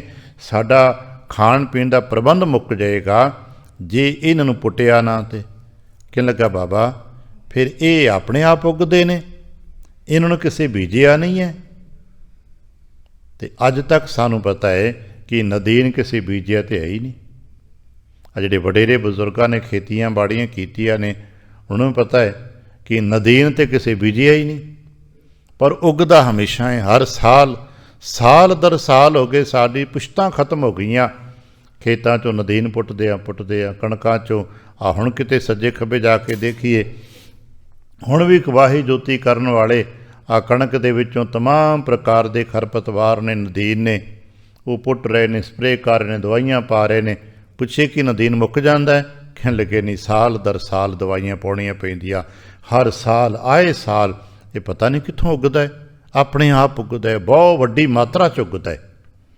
ਯਾਦ ਰੱਖਣਾ, ਜੇ ਬਾਹਰਲੀ ਖੇਤੀ ਦਾ ਨਦੀਨ ਆਪਣੇ ਆਪ ਉੱਗਦਾ ਹੈ, ਬਾਹਰਲੀ ਧਰਤੀ ਨਦੀਨ ਦੇ ਬੀਜ ਨਾਲ ਭਰੀ ਪਈ ਹੈ, ਅਤੇ ਸਾਡੇ ਹਿਰਦੇ ਦੀ ਖੇਤੀ ਦੇ ਵਿੱਚ ਵੀ ਵਿਕਾਰ ਰੂਪੀ ਨਦੀਨ ਆਪਣੇ ਆਪ ਉੱਗਦਾ ਹੈ। ਸਾਡੇ ਅੰਦਰ ਵੀ ਵਿਕਾਰ ਰੂਪੀ ਨਦੀਨ ਦਾ ਬੀਜ ਭਰਿਆ ਪਿਆ ਹੈ, ਰੋਗ ਨੱਕੋ ਨੱਕ ਭਰੇ ਪਏ ਨੇ। ਆਏ ਸਾਲ ਹੀ ਨਹੀਂ, ਇੱਥੇ ਹਰ ਰੋਜ਼ ਉੱਗਦੇ ਨੇ। ਹਰ ਰੋਜ਼ ਸੁਣ ਕੇ ਜਾਣੇ ਬਾਬੇ ਦਾ ਬਚਨ, ਹਰ ਰੋਜ਼ ਸੁਣਦੇ ਗੁਰੂ ਉਪਦੇਸ਼, ਪੜ੍ਹਦੇ ਹਾਂ ਸੁਣਦੇ ਹਾਂ। ਇੱਕ ਅੱਧਾ ਬੂਟਾ ਬੀਜਣ ਦਾ ਯਤਨ ਕਰੀਦਾ ਹੈ, ਪਰ ਸ਼ਾਮ ਤੱਕ 10 ਵਿਕਾਰ ਕਰ ਲਈਦੇ ਨੇ। ਜੇ ਇੱਕ ਗੱਲ ਚੰਗੀ ਸੁਣ ਲਈਦੀ ਹੈ ਜਾਂ ਉਹਨੂੰ ਸਮਝਣ ਦਾ ਯਤਨ ਕਰ ਲਈਦਾ ਹੈ, ਮੰਨ ਵੀ ਲਿਆ ਕਿ ਅਸੀਂ ਇੱਕ ਬੂਟਾ ਚੰਗਾ ਲਾ ਲੈਨੇ ਹਾਂ, ਪਰ ਉਹਦੇ ਆਲੇ ਦੁਆਲੇ 10 ਵਿਕਾਰ ਹੋਰ, ਨਿੰਦਾ ਹੋ ਗਈ, ਚੁਗਲੀ ਹੋ ਗਈ, ਕੁਝ ਨਾ ਕੁਝ ਮਨ ਦਾ ਬੋਲ ਬੋਲਿਆ ਗਿਆ, ਕੁਝ ਸੋਚਿਆ ਗਿਆ, ਬੋਲਿਆ ਗਿਆ, ਕੁਝ ਕੀਤਾ ਗਿਆ, ਉਹਦਾ ਆਲਾ ਦੁਆਲਾ, ਅਤੇ ਅਸੀਂ ਵਿਕਾਰਾਂ ਦੇ ਬੀਜਾਂ ਨਾਲ ਭਰ ਦਿੰਦੇ ਹਾਂ। ਫਿਰ ਉੱਗਦੇ ਨੇ, ਲਾਇਆ ਹੋਇਆ ਬੂਟਾ ਤੇ ਕਮਜ਼ੋਰ ਰਹਿ ਜਾਂਦਾ ਅਤੇ ਉੱਗਿਆ ਹੋਇਆ ਨਦੀਨ, ਕਿਉਂਕਿ ਤੇ ਆਪਣੇ ਆਪ ਉੱਗਦਾ ਨਾ। ਆ ਵੇਖਿਆ ਕਦੇ ਨਦੀਨ ਨੂੰ ਕਿਸੇ ਖਾਦ ਪਾਈ ਹੈ? ਆਪਣੇ ਆਪ ਲਹਿਰਾ ਜਾਂਦਾ ਹੈ। ਬਸ ਇਸੇ ਤਰ੍ਹਾਂ ਵਿਕਾਰ ਆਪਣੇ ਆਪ ਪੈਦਾ ਹੁੰਦੇ ਨੇ। ਇਹ ਭਰੇ ਪਏ ਨੇ ਸਾਡੇ ਅੰਦਰ, ਜਿਵੇਂ ਧਰਤੀ ਨਦੀਨ ਦੇ ਬੀਜਾਂ ਨਾਲ ਭਰੀ ਪਈ, ਉਹ ਪੁਸ਼ਤ ਦਰ ਪੁਸ਼ਤ ਖਤਮ ਹੋ ਗਈ ਹੈ। ਜੇ ਕਿਸੇ ਨੂੰ ਕਰਤਾਰਪੁਰ ਸਾਹਿਬ ਜਾਣ ਦਾ ਵਕਤ ਮਿਲਦਾ ਹੈ, ਚਲੋ ਹੁਣ ਤਾਂ ਥੋੜ੍ਹਾ ਜਿਹਾ ਰਾਹ ਖੁੱਲ੍ਹਾ ਹੈ, ਚਲੋ, ਪਰ ਫਿਰ ਵੀ ਖੁੱਲ੍ਹੇ ਖੇਤਾਂ 'ਚ ਵਿਚਰਨ ਦਾ ਮੌਕਾ ਤਾਂ ਨਹੀਂ। ਉਹਨਾਂ ਨਿਸ਼ਾਨਦੇਹੀ ਕਰ ਦਿੱਤੀ ਵੀ ਇੱਥੇ ਖੇਤੀ ਕਰਦੇ ਸਨ ਗੁਰੂ ਨਾਨਕ ਜੀ। ਜੇ ਕਿਤੇ ਉਹਨਾਂ ਆਲੇ ਦੁਆਲੇ ਦੇ ਖੇਤਾਂ ਪੈਲੀਆਂ 'ਚ ਜਾਣ ਦਾ ਕਿਸੇ ਨੂੰ ਵਕਤ ਮਿਲੇ, ਅਤੇ ਸ਼ਾਇਦ ਅਗਰ ਉੱਥੇ ਖੇਤੀ ਹੁੰਦੀ ਹੋਏਗੀ, ਮੈਨੂੰ ਪਤਾ ਨਹੀਂ ਜਾਤੀ ਤੌਰ 'ਤੇ, ਅਗਰ ਉੱਥੇ ਖੇਤੀ ਬੀਜੀ ਜਾਂਦੀ ਹੋਵੇਗੀ ਤਾਂ ਅੱਜ ਵੀ ਨਦੀਨ ਕੋਈ ਪੁੱਟਦਾ ਸੇਵਾਦਾਰ ਮਿਲ ਜਾਏਗਾ। ਅੱਜ ਵੀ ਕੋਈ ਸੇਵਾਦਾਰ ਉੱਥੋਂ ਨਦੀਨ ਮੁਕਾ ਰਿਹਾ ਹੋਏਗਾ। ਅਤੇ ਗੁਰੂ ਨਾਨਕ ਜੀ ਵੀ 500 ਵਰ੍ਹੇ ਪਹਿਲਾਂ ਵੀ ਮੁਕਾ ਰਹੇ ਨੇ ਅਤੇ ਅੱਜ ਵੀ ਮੁਕਾ ਰਹੇ ਨੇ। ਸਦੀਆਂ ਗੁਜ਼ਰ ਗਈਆਂ, ਸਾਡੇ ਹਿਰਦੇ ਦੇ ਵਿੱਚੋਂ ਵੀ ਇਸੇ ਤਰ੍ਹਾਂ ਨਦੀਨ ਮੁੱਕ ਜਾਏ, ਵਿਕਾਰ ਮੁੱਕ ਜਾਏ। ਗੁਰੂ ਪਾਤਸ਼ਾਹ ਸਾਹਿਬ ਜੀ ਨੇ 250 ਸਾਲ ਤੇ ਸਾਡੇ ਨਾਲ ਤੁਰ ਤੁਰ ਕੇ, ਹੰਡ ਕੇ, ਜੀ ਕੇ, ਸਾਡੇ ਨਾਲ ਦੁੱਖਾਂ ਸੁੱਖਾਂ 'ਚ ਰਹਿ ਕੇ ਸਾਡੇ ਵਿਕਾਰਾਂ ਨੂੰ ਮਿਟਾਉਣ ਦਾ ਉਪਰਾਲਾ ਕੀਤਾ ਹੈ। ਅਤੇ ਸਾਡੇ ਵਿਕਾਰਾਂ ਨੂੰ ਮਿਟਾਉਂਦਿਆਂ ਮਹਾਰਾਜ ਨੇ ਆਪਣਾ ਪਰਿਵਾਰ ਮਿਟਾਏ ਨੇ, ਆਪਣੇ ਪਰਿਵਾਰ ਕੁਰਬਾਨ ਕਰਤੇ ਨੇ, ਸਾਡੇ ਅੰਦਰ ਦੇ ਵਿਕਾਰਾਂ ਬੁਰਾਈਆਂ ਨੂੰ ਮਿਟਾਉਂਦਿਆਂ। ਪਰ ਫਿਰ ਵੀ ਸਾਡੀਆਂ ਬੁਰਾਈਆਂ ਨਹੀਂ ਮਿਟੀਆਂ, ਸਾਡੇ ਵਿਕਾਰ ਨਹੀਂ ਮਿਟੇ। ਸਮਝ ਆ ਸਕੇ ਇਹ ਅੰਦਰ ਰੋਗਾਂ ਨਾਲ ਭਰਿਆ ਪਿਆ ਹੈ, ਵਿਕਾਰਾਂ ਨਾਲ ਭਰਿਆ ਪਿਆ ਹੈ। ਰੋਗ ਕਾਇਆ ਜਿਹੜੀ ਹੈ ਨਾ ਰੋਗ ਭਰੀ ਪਈ ਹੈ। ਬਾਬਾ ਫਿਰ ਕਿੱਦਾਂ ਮਿਟੇ, ਕੋਈ ਇਲਾਜ ਤੇ ਦੱਸੋ ਨਾ। ਕਹਿਣਗੇ ਇੱਕ ਇਲਾਜ ਇੱਕ ਹੈ, ਇੱਕੋ ਹੀ ਇੱਕ ਇਲਾਜ ਹੈ। ਬਾਬਾ ਉਹ ਕਿਹੜਾ? ਕਹਿਣ ਲੱਗੇ ਬਿਨ ਸ਼ਬਦ ਹੈ। ਇੱਕ ਬਚਨ ਪੜ੍ਹਦੇ, ਬਿਨ ਸ਼ਬਦ ਹੈ ਸਭ ਜਗ ਬਉਰਾਨਾ। ਆਪਾਂ ਕਦੇ ਕਦੇ ਕੀਰਤਨ ਸੁਣਿਆ ਨਾ, ਬਿਨ ਸ਼ਬਦ ਹੈ ਸਭ ਜਗ ਬਉਰਾਨਾ। ਅੱਜ ਕਹਿਣ ਲੱਗੇ ਇਹਨਾਂ ਬਿਮਾਰੀਆਂ ਦਾ ਜੋ ਤੇਰੇ ਅੰਦਰ ਨੇ, ਜੋ ਵਿਕਾਰ ਕਰਕੇ ਨੇ, ਹਉਮੈ ਦਾ ਰੋਗ ਹੈ ਤੇਰੇ ਅੰਦਰ, ਇਸ ਦਾ ਕੇਵਲ ਤੇ ਕੇਵਲ ਇੱਕੋ ਇੱਕ ਇਲਾਜ ਹੈ, ਉਹ ਹੈ ਸ਼ਬਦ। ਕੇਵਲ ਸ਼ਬਦ ਹੀ ਇਹਦਾ ਇਲਾਜ ਹੈ। ਬਿਨ ਸ਼ਬਦ ਹੈ ਦੁੱਖ ਹਉਮੈ ਰੋਗ। ਇਹ ਤਿੰਨ ਸ਼ਬਦ ਜੋੜੇ ਨਾ, ਦੁੱਖ ਹਉਮੈ ਰੋਗ। ਦੁੱਖ ਦਾ ਇਲਾਜ ਕੇਵਲ ਸ਼ਬਦ ਹੈ। ਦੁੱਖ ਪੈਦਾ ਹੁੰਦਾ ਹਉਮੈ ਕਰਕੇ, ਤੇ ਹਉਮੈ ਦੀਰਘ ਰੋਗ ਹੈ। ਇਹ ਤਿੰਨ ਚੀਜ਼ਾਂ ਅਸੀਂ ਸਮਝਦੇ ਹਾਂ ਨਾ। ਦੁਖੀ ਹਾਂ, ਪੁੱਛਿਆ ਕਿਉਂ ਦੁਖੀ ਹੈ? ਸਾਨੂੰ ਨਹੀਂ ਪਤਾ, ਪਰ ਦੁਖੀ ਬੜਾ ਹਾਂ। ਡਾਕਟਰ ਦੱਸ ਦਿੰਦਾ ਇਸ ਰੋਗ ਕਰਕੇ ਦੁਖੀ ਆ। ਗੁਰਦੇਵ ਕਹਿੰਦੇ ਨੇ ਤੂੰ ਦੁਖੀ ਹੈ, ਇਸ ਰੋਗ ਕਰਕੇ ਦੁਖੀ। ਬਾਬਾ ਰੋਗ ਦਾ ਨਾਂ ਕੀ ਹੈ? ਕਹਿਣ ਲੱਗੇ ਤੇਰੇ ਰੋਗ ਦਾ ਨਾਮ ਹੈ ਹਉਮੈ। ਹਉਮੈ ਰੋਗ ਹੈ ਤੇਰਾ। ਤੇ ਹਉਮੈ ਰੋਗ ਦਾ ਕਹਿਣ ਲੱਗੇ ਬੜਾ ਦੀਰਘ ਰੋਗ ਹੈ। ਜਿਵੇਂ ਆਪ ਨੂੰ ਪਤਾ ਹੋਵੇਗਾ, ਅੱਜ ਤੋਂ 100 ਕੁ ਸਾਲ ਪਹਿਲਾਂ, ਹੁਣ ਤੱਕ ਵੀ ਹਾਲਾਂਕਿ ਉਹਦਾ ਦੌਰ ਚੱਲੀ ਜਾਂਦਾ ਹੈ, ਕੋੜ ਨੂੰ ਪੱਕਾ ਰੋਗ ਕਹਿੰਦੇ ਹੁੰਦੇ ਸਨ। ਗੁਰਬਾਣੀ ਵਿੱਚ ਪੱਕਾ ਰੋਗੀ ਕਿਸੇ ਨੂੰ ਗਾਹੇ ਬਗਾਹੇ ਬਦਕਿਸਮਤੀ ਨਾਲ ਕੋੜ ਦਾ ਰੋਗ ਲੱਗ ਜਾਂਦਾ ਤੇ ਘਰ ਦੇ ਜੀ ਵੀ ਬਾਹਰ ਕੱਢ ਦਿੰਦੇ, ਨਗਰੋਂ ਬਾਹਰ ਕੱਢ ਦਿੱਤਾ ਜਾਂਦਾ।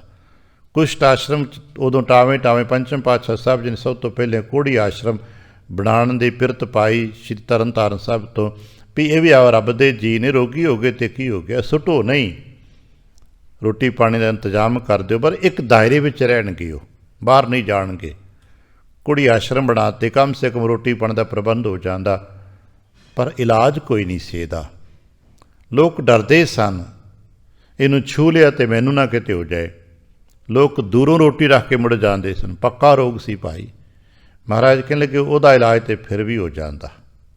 ਔਰ ਮਹਾਰਾਜ ਨੇ ਕੀਤੇ ਨੇ ਬਹੁਤ ਸਾਰੇ ਕੋੜ੍ਹੀਆਂ ਦੇ ਇਲਾਜ। ਮਹਾਰਾਜ ਨੇ ਆਪ ਨੇ ਕੀਤੇ, ਦੀਪਾਲਪੁਰ ਦੇ ਕੋੜ੍ਹੇ ਦਾ ਇਲਾਜ ਮਹਾਰਾਜ ਨੇ ਕੀਤਾ, ਜੇ ਜ਼ਿਕਰ ਵੀ ਗੁਰਬਾਣੀ 'ਚ ਮਹਾਰਾਜ ਕਰਦੇ ਨੇ, ਕੀਤੇ ਨੇ। ਪ੍ਰੇਮਾ ਕੋੜ੍ਹੇ ਦਾ ਇਲਾਜ ਮਹਾਰਾਜ ਨੇ ਕੀਤਾ ਹੈ, ਇਲਾਜ ਕੀਤੇ ਨੇ। ਪਰ ਇਸੇ ਤਰ੍ਹਾਂ ਮਹਾਰਾਜ ਕਹਿਣ ਲੱਗੇ ਸਭ ਤੋਂ ਵੱਡਾ ਰੋਗ ਜਿਹੜਾ ਹੈ ਨਾ ਮਨੁੱਖ ਦੇ ਅੰਦਰ, ਉਹ ਹਉਮੈ ਰੋਗ ਹੈ। ਇਸੇ ਕਰਕੇ ਹਉਮੈ ਨੂੰ ਮਹਾਰਾਜ ਨੇ ਵੱਡਾ ਦੀਰਘ ਰੋਗ ਕਿਹਾ ਹੈ। ਅਤੇ ਮਹਾਰਾਜ ਦਾ ਇਲਾਜ ਕਹਿਣ ਲੱਗੇ ਸ਼ਬਦ ਜੀ। ਜਿਵੇਂ ਅੱਜ ਕਦੇ ਕਦੇ ਸਾਡੇ ਤਨ ਵਿੱਚ ਕੈਂਸਰ ਹੋ ਜਾਂਦਾ, ਬੜਾ ਦੀਰਘ ਰੋਗ ਹੈ, ਬੜਾ ਔਖਾ ਇਲਾਜ ਹੈ। ਡਾਕਟਰ ਕੀ ਕਹਿੰਦਾ ਵੀ ਟਿਊਮਰ ਤੇ ਹੈ, ਇਲਾਜ ਕੀ ਹੈ ਵੀ ਸਰਜਰੀ ਹੀ ਇੱਕ ਇਲਾਜ ਹੈ, ਜੇ ਕਰ ਸਕੋ ਤੇ। ਬੜਾ ਦੀਰਘ ਰੋਗ ਹੈ। ਹੁਣ ਕੋਈ ਕਰਵਾ ਪਾਉਂਦਾ, ਕੋਈ ਨਹੀਂ ਕਰਾ ਪਾਉਂਦਾ ਭਾਈ। ਇਸੇ ਤਰ੍ਹਾਂ ਹਉਮੈ ਦੇ ਰੋਗ ਦਾ ਇੱਕੋ ਇੱਕ ਇਲਾਜ ਹੈ ਗੁਰੂ ਕਾ ਸ਼ਬਦ। ਗੁਰੂ ਕੇ ਸ਼ਬਦ ਸਦਕੇ ਹੀ ਇਹ ਅੰਦਰ ਦੀ ਮਨੁੱਖ ਦੀ ਹਉਮੈ ਕਿਤੇ ਮਿਟ ਜਾਏ ਤੇ ਮਿਟ ਜਾਏ। ਦਾ ਦਾਰਸ਼ਨਿਕ ਤੇ ਹਿਕਮਤ ਤੇ ਖੁਲਾਸਾ ਕਿਤੇ ਸਮਝਣਾ ਪੜ੍ਹਨਾ ਹੋਵੇ ਨਾ, ਇੱਕ ਬੜਾ ਪਿਆਰਾ ਜਿਹਾ ਬਚਨ ਮਹਾਰਾਜ ਦਾ ਅੱਗੇ ਜਾ ਕੇ ਪਾਠ ਕਰਦੇ ਮਿਲੇਗਾ। ਮਹਾਰਾਜ ਨੂੰ ਇੱਕ ਵਿਅਕਤੀ ਮਿਲਿਆ, ਇਸ ਤਰ੍ਹਾਂ ਸੰਗਤ ਵਿੱਚ ਆਇਆ। ਜਗਤ ਗੁਰੂ ਗੁਰੂ ਨਾਨਕ ਪਾਤਸ਼ਾਹ ਸਾਹਿਬ ਜੀ ਉਪਦੇਸ਼ ਕਰਦੇ ਕਰਦੇ ਸੰਗਤ ਨੂੰ ਕਹਿੰਦੇ, ਭਾਈ ਰੋਜ਼ਾਨਾ ਸੰਗਤ ਵਿੱਚ ਆਇਆ ਕਰੋ, ਸ਼ਬਦ ਸੁਣਿਆ ਕਰੋ। ਔਰ ਅੱਜ ਤੱਕ ਗੁਰੂ ਨਾਨਕ ਸਾਹਿਬ ਦੀ ਸੰਗਤ ਵਿੱਚ ਇਹੀ ਉਪਦੇਸ਼ ਮਿਲਦਾ, ਆਇਆ ਕਰੋ, ਸ਼ਬਦ ਦਾ ਜਾਪ ਕਰਿਆ ਕਰੋ, ਸ਼ਬਦ ਸੁਣਿਆ ਕਰੋ, ਸ਼ਬਦ ਗਾਇਆ ਕਰੋ, ਸ਼ਬਦ ਪੜ੍ਹਿਆ ਕਰੋ।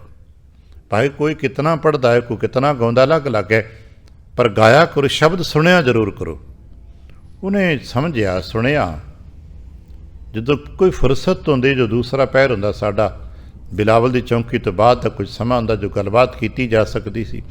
ਕਹਿਣ ਲੱਗਾ, ਮਹਾਰਾਜ ਇਹ ਗੱਲ ਸਮਝ ਨਹੀਂ ਆਈ, ਤੁਸੀਂ ਇੱਥੇ ਬਿਠਾ ਕੇ ਕਿਰਿਆ ਕੋਈ ਕਰਾਉਂਦੇ ਨਹੀਂ, ਜਿਵੇਂ ਕੋਈ ਜੋਗੀ ਜਾਂ ਗਿਆਨੀ ਧਿਆਨੀ ਅਲੱਗ ਅਲੱਗ ਕਰਾਉਂਦੇ, ਤੁਸੀਂ ਕਰਾਉਂਦੇ ਵੀ ਕੁਝ ਨਹੀਂ। ਕਹਿੰਦੇ ਬਸ ਆ ਕੇ ਬਹਿ ਜਾਓ, ਸ਼ਬਦ ਸੁਣੋ। ਕਰੋਗੇ ਕੀ ਹੁੰਦਾ ਹੈ? ਮਹਾਰਾਜ ਕਹਿਣ ਲੱਗੇ ਕਿੱਦਾਂ ਸਮਝਾਵਾਂ ਤੈਨੂੰ ਕੀ ਹੁੰਦਾ ਹੈ, ਇਹ ਦੱਸ ਤੂੰ ਕਿਰਤ ਕੀ ਕਰਦਾ ਹੈ? ਕਹਿਣ ਲੱਗਾ, ਜੀ ਮਹਾਰਾਜ ਮੈਂ ਜਰਾਹ ਹਾਂ। ਅੱਜ ਕੱਲ੍ਹ ਆਪਾਂ ਸਰਜਨ ਕਹਿੰਦੇ ਹਾਂ। ਕਹਿਣ ਲੱਗਾ, ਜੀ ਮੈਂ ਜਰਾਹ ਹਾਂ ਅਤੇ ਮੈਂ ਲੋਕਾਂ ਦਾ ਇਲਾਜ ਕਰਦਾ। ਫੋੜੇ ਜਿਹੜੇ ਵੱਡੇ ਪੱਕ ਜਾਂਦੇ ਲੋਕਾਂ ਦੇ, ਬਰੀਣ ਜਿਹਨੂੰ ਕਹਿੰਦੇ ਨੇ, ਜਿਹੜੇ ਬੜੇ ਗਹਿਰੇ ਫੋੜੇ ਹੁੰਦੇ ਨੇ, ਜ਼ਖਮਾਂ ਦਾ ਇਲਾਜ ਕਰੀਦਾ ਹੈ। ਮਹਾਰਾਜ ਕਹਿੰਦੇ ਕਿ ਦੱਸ ਕਿ ਜ਼ਖਮ ਦਾ ਇਲਾਜ ਤੁਰਿਆ ਫਿਰਿਆ ਕਰਦਾ ਹੈ? ਘਰੋਂ ਘਰ ਜਾ ਕੇ ਕਰਦਾ ਹੈ। ਕਹਿਣ ਲੱਗਾ ਮਹਾਰਾਜ ਛੋਟਾ ਮੋਟਾ ਫੋੜਾ ਫਿੰਸੀ ਹੋਵੇ ਤੇ ਘਰ ਜਾ ਕੇ ਦਵਾ ਦਾਰੂ ਪੱਟੀ ਬੰਨ੍ਹ ਦੇਈਦੀ ਹੈ, ਪਰ ਗਹਿਰਾ ਵੱਡਾ ਜ਼ਖਮ ਹੋਵੇ ਜਾਂ ਵੱਡਾ ਫੋੜਾ ਹੋਵੇ ਤੇ ਤੁਰਿਆਂ ਫਿਰਦਿਆਂ ਤੇ ਘਰਾਂ 'ਚ ਨਹੀਂ ਹੋ ਸਕਦਾ। ਉਹਦੇ ਵਾਸਤੇ ਸਾਡੇ ਕੁਝ ਟਿਕਾਣੇ ਅੱਡੇ ਬਣੇ ਨੇ ਨਾ, ਉੱਥੇ ਸਭ ਇੰਤਜ਼ਾਮ ਹੁੰਦਾ ਹੈ।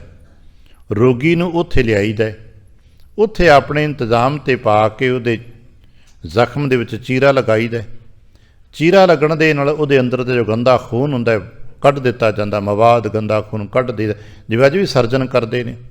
ਅਤੇ ਫਿਰ ਸਾਫ਼ ਜ਼ਖਮ ਕਰਕੇ ਮਲਹਮ ਲਗਾ ਕੇ ਪੱਟੀ ਬੰਨ੍ਹ ਦਿੱਤੀ, ਕਿਤੇ ਜ਼ਖਮ ਸਿਉਣਾ ਪੈਂਦਾ। ਫਿਰ ਕੀ ਹੋ ਜਾਂਦਾ, ਬਸ ਇੱਕ ਵਾਰ ਕਰਕੇ ਛੱਡ ਦੇਣ।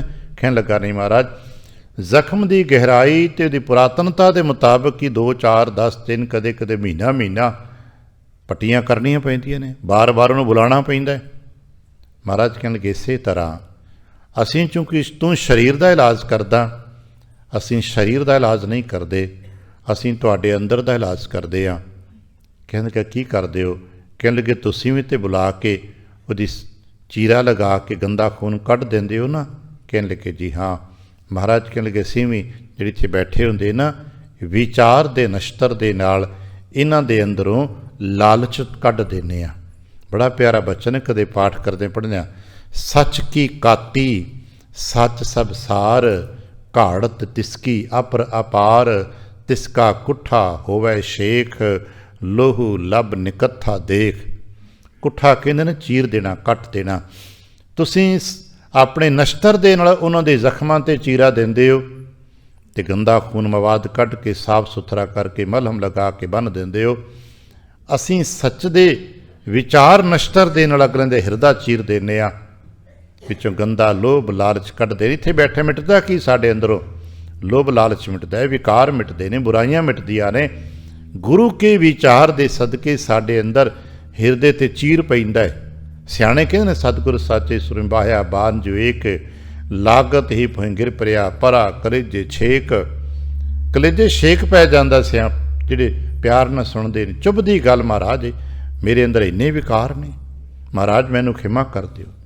ਔਰ ਵੈਰਾਗ ਜਿਹੜਾ ਹੁੰਦਾ ਨਾ ਕਦੇ ਕਦੇ, ਸਿਆਣੇ ਨੂੰ ਪਤਾ ਹੋਏਗਾ, ਪਾਠ ਸੁਣਦੇ ਹਾਂ, ਪਾਠ ਕਰਦੇ ਹਾਂ, ਕੀਰਤਨ ਸੁਣਦਿਆਂ ਅਤੇ ਕਰਦਿਆਂ ਜਦੋਂ ਵੈਰਾਗ ਆਉਂਦਾ ਨਾ, ਸਮਝ ਲਓ ਤਾਂ ਦਿਲ ਚੀਰਿਆ ਜਾਂਦਾ ਹੈ।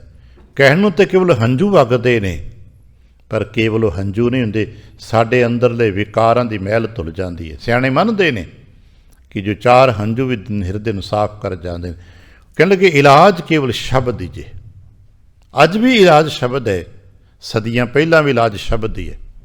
ਇਸੇ ਕਰਕੇ ਇਹਨੇ ਸੱਚ ਸੁਣਿਆ ਕਰੋ, ਬਾਣੀ ਨੂੰ ਸੁਣਿਆ ਕਰੋ, ਬਾਣੀ ਨੂੰ ਪੜ੍ਹਿਆ ਕਰੋ, ਬਾਣੀ ਨੂੰ ਸਮਝਿਆ ਕਰੋ, ਬਾਣੀ ਵਿਚਾਰਿਆ ਕਰੋ, ਤਦ ਹੀ ਅੰਦਰ ਸਾਫ਼ ਹੋਏਗਾ। ਜੁਗਤ ਵੀ ਦਿੱਤੀ ਹੈ। ਜਪਜੀ ਸਾਹਿਬ ਦਾ ਪਾਠ ਕਰਨ ਵਾਲੇ ਤਾਂ ਇਸ ਜੁਗਤ ਨੂੰ ਬਿਹਤਰੀਨ ਸਮਝਦੇ ਨੇ। ਮੂਤ ਪਲੀਤੀ ਕੱਪੜ ਹੋਏ, ਦੇ ਸਾਬੂਣ ਲਈਆ ਉਹਤ ਹੋਏ, ਭਰੀਆ ਮਤ ਪਾਪਾਂ ਕੈ ਸੰਗ, ਉਹ ਧੋਪੈ ਨਾਵੈ ਕੈ ਰੰਗ। ਉਹ ਪ੍ਰੇਮ ਦੇ ਰੰਗ ਦੇਣਾ, ਪ੍ਰੇਮ ਦੇ ਸਾਬਣ ਦੇਣਾ, ਪ੍ਰੇਮ ਦੇ ਨਾਲ ਜਪਿਆ ਕਰੀਏ। ਭਾਈ ਸਾਹਿਬ ਕਦੇ ਕਦੇ ਕਹਿੰਦੇ ਹੁੰਦੇ ਸੀ ਵੀ ਜਿਵੇਂ ਤੁਸੀਂ ਬੀਬੀਆਂ ਨੂੰ ਵੇਖਿਆ ਨਾ ਕੱਪੜੇ ਧੋਂਦੇ ਆ, ਜਿਤਨਾ ਕੱਪੜਾ ਮੈਲਾ ਜ਼ਿਆਦਾ ਹੈ ਉਤਨੀ ਰਗੜ ਜ਼ਿਆਦਾ ਹੈ, ਬਰਸ਼ਿੰਗ ਜ਼ਿਆਦਾ ਉਹਦੀ। ਅਤੇ ਭਾਈ ਤੁਹਾਨੂੰ ਪਤਾ ਲੱਗ ਜਾਏ ਕਿ ਅੰਦਰ ਮੈਲ ਬੜੀ ਹੈ, ਅਤੇ ਕੀ ਕਰਿਆ ਕਰੋ? ਵਾਹਿਗੁਰੂ ਵਾਹਿਗੁਰੂ ਵਾਹਿਗੁਰੂ। ਧਿਆਨ ਦੇ ਨਾਲ ਉਹਨਾਂ ਨੂੰ ਸਰੀਰਕ ਮਿਹਨਤ ਕਰਨੀ ਪੈ ਰਹੀ ਹੈ। ਕੱਪੜੇ ਦੀ ਮੈਲ ਉਤਾਰਨ ਲਈ ਤੁਹਾਨੂੰ ਧਿਆਨ ਦੇ ਸਦਕੇ ਮਿਹਨਤ ਕਰਨੀ ਪਏਗੀ। ਜੇ ਆਪਣੇ ਚਿੱਤ ਨੂੰ ਨਿਰਮਲ ਕਰਨਾ ਹੈ ਅਤੇ ਧਿਆਨ ਦੇ ਨਾਲ ਜਪ ਕਰ। ਇਹ ਕਿਤੇ ਹਵਾ 'ਚ ਨਾ ਚੱਲਦਾ ਜੇ, ਹਾਂ ਸੁੱਤੇ ਪਏ ਆ ਜਪ ਰਹੇ ਨੇ, ਢੋਲਕੀ ਛਣੇ ਵੱਜ ਰਹੇ ਸੀ, ਹਾਂ ਬਸ ਅੰਦਰ ਕੁਝ ਹੋਰ ਚਲੀ ਜਾ ਰਿਹਾ, ਉੱਤੋਂ ਵਾਹਿਗੁਰੂ ਵਾਹਿਗੁਰੂ ਬੋਲ। ਨਹੀਂ, ਅੰਦਰ ਬਾਹਰ ਚੇਤਨ ਹੋ ਕੇ ਜਪ ਵਾਹਿਗੁਰੂ ਵਾਹਿਗੁਰੂ ਵਾਹਿਗੁਰੂ ਜਪ। ਇਹ ਮੈਲ ਉਤਰਦੀ। ਪ੍ਰਭ ਕੈ ਸਿਮਰਨ ਮਨ ਕੀ ਮਲ ਜਾਏ। ਸਿਮਰਨ ਦੇ ਸਦਕੇ ਅੰਦਰ ਦੀ ਮੈਲ ਮਿਟ ਜਾਂਦੀ। ਅਤੇ ਫਿਰ ਕੀ ਹੁੰਦਾ? ਅੰਮ੍ਰਿਤ ਨਾਮ ਰਿਦਮਾਹੇ ਸਮਾਏ। ਕਹਿਣ ਲੱਗੇ ਸ਼ਬਦ ਹੀ ਹੈ ਜੋ ਅੰਦਰ ਦੀ ਮੈਲ ਨੂੰ ਵੀ ਮਿਟਾ ਦਿੰਦਾ, ਤੇਰੇ ਵਿਕਾਰ ਨੂੰ ਮਿਟਾ ਦਿੰਦਾ, ਅਤੇ ਰੋਗ ਨੂੰ ਮਿਟਾ ਦਿੰਦਾ। ਅਤੇ ਫਿਰ ਜਦੋਂ ਰੋਗ ਮਿਟ ਗਿਆ, ਵਿਕਾਰ ਮਿਟੇ, ਤੇਰੇ ਦਾ ਸ਼ੁੱਧ ਗਿਆ। ਮਹਾਰਾਜ ਕਿੱਥੋਂ ਹੋਏਗਾ? ਇਹ ਕਿੱਦਾਂ ਗੱਲ ਬਣਦੀ? ਕਹਿਣ ਲੱਗੇ ਇਹਦੇ ਵਾਸਤੇ ਤੈਨੂੰ ਮੁੜ ਕੇ ਚੱਲ ਕੇ ਸਤਿਗੁਰੂ ਕੋਲ ਜਾਣਾ ਪੈਣਾ। ਜਿਵੇਂ ਤਨ 'ਤੇ ਬਿਮਾਰੀ ਹੋਵੇ ਅਤੇ ਇਸ ਨੂੰ ਚੱਲ ਕੇ ਡਾਕਟਰ ਕੋਲ ਜਾਣਾ ਪੈਂਦਾ, ਹਸਪੀਟਲ 'ਚ ਆਪ ਜਾਣਾ ਪੈਂਦਾ। ਕੋਈ ਲੱਦ ਕੇ ਲੈ ਜਾਂਦਾ ਹੈ, ਇੱਥੇ ਵੀ ਕੋਈ ਸਤਸੰਗੀ ਮਿਲਦਾ, ਕਹਿੰਦੇ ਚੱਲ ਚੱਲ ਰੇ ਬੈਕੁੰਠ ਤੁਝੇ ਲੈ ਤਾਰੋ, ਚੱਲ ਭਾਈ ਸਤ ਸੰਗਤ ਵਿੱਚ ਚੱਲ। ਇੱਥੇ ਵੀ ਆਪਣੇ ਮਨ ਨੂੰ ਲੈ ਕੇ ਆਉਣਾ ਪੈਣਾ ਹੈ। ਇੱਥੇ ਆ ਕੇ ਕੌਣ ਮਿਲਦਾ? ਉੱਥੇ ਤਾਂ ਡਾਕਟਰ ਮਿਲ ਜਾਂਦਾ ਹੈ, ਇੱਥੇ ਕੌਣ ਮਿਲਦਾ? ਇੱਥੇ ਸਤਿਗੁਰੂ ਮਿਲਦੇ ਨੇ। ਸਤ ਸੰਗਤ ਵਿੱਚ ਸਤਿਗੁਰੂ ਮਿਲਦੇ ਨੇ। ਸਤਿਗੁਰੂ ਮਿਲੈ ਫਿਰ ਕੀ ਹੁੰਦਾ ਹੈ? ਤਾਂ ਨਿਰਮਲ ਹੋਵੇ। ਬਿਨਾਂ ਸਤਿਗੁਰੂ ਤੋਂ ਇਹ ਮਨ ਸ਼ੁੱਧ ਨਹੀਂ ਜੇ ਹੁੰਦਾ। ਅੰਦਰ ਦੀ ਮੈਲ ਬਿਨਾਂ ਗੁਰਦੇਵ ਤੋਂ ਨਹੀਂ ਜੇ ਮਿਟਦੀ। ਤਾਂ ਸਾਨੂੰ ਦੱਸਿਆ ਕਿ ਭਈ ਗੁਰੂ ਸ਼ਬਦ ਹੈ, ਅਤੇ ਸ਼ਬਦ ਵਿੱਚ ਕੀ ਹੈ? ਗਿਆਨ ਹੈ ਅਤੇ ਵਿਚਾਰ ਹੈ। ਗੁਰੂ ਦੇ ਗਿਆਨ ਸਦਕੇ, ਗੁਰੂ ਦੇ ਵਿਚਾਰ ਸਦਕੇ ਜਦੋਂ ਅਸੀਂ ਆਪਣੇ ਆਪ ਨੂੰ ਨਿਰਮਲ ਕਰਨ ਦੇ ਯਤਨ ਕਰਦੇ ਤਾਂ ਦੇਖਦੇ ਹਾਂ, ਸਿਆਣੇ ਕਹਿੰਦੇ ਨੇ ਗੁਰੂ ਸ਼ੀਸ਼ੇ ਦੀ ਨਿਆਈ ਹੁੰਦਾ ਹੈ। ਆਪਣੇ ਆਪ ਨੂੰ ਕਿਤੇ ਸਨਮੁਖ ਖੜਾ ਕਰਕੇ ਦੇਖ, ਗੁਰਦੇਵ ਨੇ ਕੀ ਕਿਹਾ ਹੈ ਅਤੇ ਮੈਂ ਕੀ ਕੀਤਾ ਹੈ? ਕਿ ਮੇਰਾ ਕਰਨਾ ਅਤੇ ਗੁਰਦੇਵ ਦਾ ਕਹਿਣਾ ਇੱਕ ਬਰਾਬਰ ਨੇ? ਗੁਰਦੇਵ ਕਹਿੰਦੇ ਨੇ ਛੋਡੋ ਨਿੰਦਾ ਤਾਤ ਪਰਾਈ, ਕਿ ਮੈਂ ਛੱਡ ਦਿੱਤੀ। ਗੁਰਦੇਵ ਕਹਿੰਦੇ ਹਉ ਮੈਂ ਤੰਦ ਛੋਡੋ ਲੰਪਟਾਈ, ਕਿ ਮੈਂ ਛੱਡ ਦਿੱਤੀ। ਪਰ ਨਹੀਂ, ਅਸੀਂ ਤਾਂ ਕਰਦੇ ਹਾਂ। ਅਸੀਂ ਨਿੰਦਾ ਵੀ ਕਰਦੇ ਹਾਂ, ਪਰਾਈ ਤਾਤ ਵੀ ਕਰਦੇ ਹਾਂ, ਲੰਪਟ ਵੀ ਹਾਂ, ਠੱਗ ਵੀ ਹਾਂ। ਪਰ ਗੁਰਦੇਵ ਤੇ ਕਹਿੰਦੇ ਨੇ ਛੱਡ। ਛੋਡੋ ਪ੍ਰਾਣੀ ਕੂੜ ਕਬਾੜਾ, ਇਹ ਕੂੜ ਕਬਾੜ ਨਿੰਦਾ ਚੁਗਲੀਆਂ ਛੱਡ। ਸਤ ਦਾ ਵਿਚਾਰ ਗ੍ਰਹਿਣ ਕਰ, ਦਿਖਾਵੇ ਦੇ ਕਰਮ ਦਿਖਾਵੇ ਦੇ ਧਰਮ ਛੱਡ। ਤਮਾਮ ਉਲਝਣਾਂ ਤੋਂ ਬਚ, ਸਤਿਗੁਰੂ ਮਿਲੈ ਤਾਂ ਨਿਰਮਲ ਹੋਵੇ। ਮਹਾਰਾਜ ਫਿਰ ਕੀ ਨਿਰਮਲਤਾ ਦੀ ਨਿਸ਼ਾਨੀ ਕੀ ਹੈ? ਜਦੋਂ ਮਨ ਨਿਰਮਲ ਹੋਏ ਤਾਂ ਫਿਰ ਕੀ ਹੁੰਦਾ ਹੈ? ਕਹਿਣਗੇ ਹਰਿ ਨਾਮੋ ਮਨ ਵਸਾਏ। ਨਿਰਮਲ ਮਨ ਦੇ ਵਿੱਚ ਹੀ ਵਾਹਿਗੁਰੂ ਜੀ ਦਾ ਨਾਮ ਵਸਦਾ ਜੇ। ਮੈਲੇ ਮਨ ਦੇ ਵਿੱਚ ਵਾਹਿਗੁਰੂ ਜੀ ਦਾ ਨਾਮ ਨਹੀਂ ਜੇ ਵਸੇਗਾ। ਅਸੀਂ ਸੁਣਿਆ ਰਾਗ ਸੂਹੀ ਦਾ ਪਹਿਲਾ ਬਚਨ ਆਪਣੇ ਪੜ੍ਹਿਆ ਹੋਣਾ। ਮਹਾਰਾਜ ਨੇ ਦੱਸਿਆ ਨਾ, ਤੁਸੀਂ ਦੁੱਧ ਲੈਣ ਚੱਲੇ ਹੋ ਅਤੇ ਭਾਂਡਾ ਧੋ ਕੇ ਜਾਇਓ। ਭਾਂਡਾ ਧੋਏ ਬੈਸ ਧੂਪ ਦੇਵੋ, ਤਉ ਦੂਧੇ ਕੋ ਜਾਵੋ। ਪਹਿਲਾਂ ਆਪਣੇ ਇੱਥੇ ਬੈਠ ਕੇ ਆਪਣੇ ਅੰਦਰ ਰੂਪੀ ਭਾਂਡੇ ਨੂੰ ਸਾਫ ਸੁਥਰਾ ਕਰੋ। ਜਿਵੇਂ ਉੱਧਰ ਬਾਹਰ ਦੇ ਭਾਂਡੇ ਨੂੰ ਤਾਂ ਅਸੀਂ ਠੀਕ ਹੈ ਚੌਂਕੇ 'ਚ ਬਹਿ ਕੇ ਸਾਫ ਸੁਥਰਾ ਕਰ ਲੈਂਦੇ ਹਾਂ, ਪਰ ਆਪਣੇ ਚਿੱਤ ਰੂਪੀ ਭਾਂਡੇ ਨੂੰ ਸਾਫ ਸੁਥਰਾ ਕਰਨ ਵਾਸਤੇ ਵੀ ਇੱਥੇ ਹੀ ਆਉਣਾ ਪੈਣਾ ਹੈ। ਗੁਰੂ ਦੁਆਰੇ ਹੋਏ ਸੋਝੀ ਪਾਏ ਸੀ, ਕਹਿੰਦੇ ਨਾ ਭਾਂਡਾ ਹੱਛਾ ਸੋਏ ਜਾਂਚ ਸੁਭਾਵ ਸੀ। ਅਤੇ ਭਾਂਡਾ ਤੋਂ ਲੈ ਕੇ ਕਿੱਥੇ? ਇੱਥੇ ਹੀ ਸਤ ਸੰਗਤ ਵਿੱਚ ਹੋ ਕੇ। ਗੁਰੂ ਦੁਆਰੇ ਹੋਏ ਸੋਝੀ ਪਾਏ ਸੀ, ਏਤ ਦੁਆਰੇ ਧੋਏ ਹੱਛਾ ਹੋਏ ਸੀ। ਮੈਲੇ ਹੱਛੇ ਕਾ ਵਿਚਾਰ ਆਪ ਵਰਤਾਏ ਸੀ। ਭਾਂਡਾ ਮੈਲਾ ਹੈ ਕਿ ਹੱਛਾ ਹੈ, ਇਹ ਜੇ ਗੁਰੂ ਜਾਣੇ ਨੇ, ਗੁਰੂ ਦੇਖਣਗੇ। ਅਤੇ ਜਿਸ ਦਾ ਮਨ ਹੱਛਾ ਹੋ ਜਾਏਗਾ ਉਸ ਨੂੰ ਅੰਮ੍ਰਿਤ ਦੀ ਦਾਤ ਮਿਲ ਜਾਏਗੀ। ਜਿਸ ਦਾ ਮਨ ਜਿਤਨਾ ਹੱਛਾ ਹੋ ਜਾਏਗਾ ਉਤਨਾ ਕੋ ਨਿਪਾਤਰਤਾ ਦੇ ਮੁਤਾਬਕ ਨਾ ਮਿਲ ਜਾਏਗਾ। ਇਸ ਕਰਕੇ ਯਤਨ ਕਰੀਏ ਚਿੱਤ ਦੀ ਸ਼ੁੱਧਤਾ, ਚਿੱਤ ਦੀ ਨਿਰਮਲਤਾ, ਇਹੀ ਧਰਮ ਹੈ। ਸ਼ੁਭ ਚਿੰਤਨ ਹੋ ਜਾਏ ਸਾਡਾ, ਸੋਚਣਾ ਸ਼ੁਭ ਹੋ ਜਾਏ ਤੇ ਚਿੱਤ ਸ਼ੁੱਧ ਹੋ ਜਾਂਦਾ ਹੈ। ਮਹਾਰਾਜ ਕਹਿਣ ਲੱਗੇ ਸਤਿਗੁਰੂ ਮਿਲੈ ਤਾਂ ਨਿਰਮਲ ਹੋਵੇ।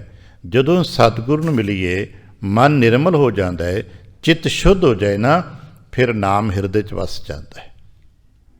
ਹਰਿ ਨਾਮੋ ਮਨ ਵਸਾਏ। ਜਿਨ੍ਹਾਂ ਦੇ ਹਿਰਦੇ 'ਚ ਨਾਮ ਵਸ ਗਿਆ, ਹੁਣ ਉਹਨਾਂ ਦਾ ਸਰੂਪ ਕੀ ਹੋਏਗਾ ਜੀ?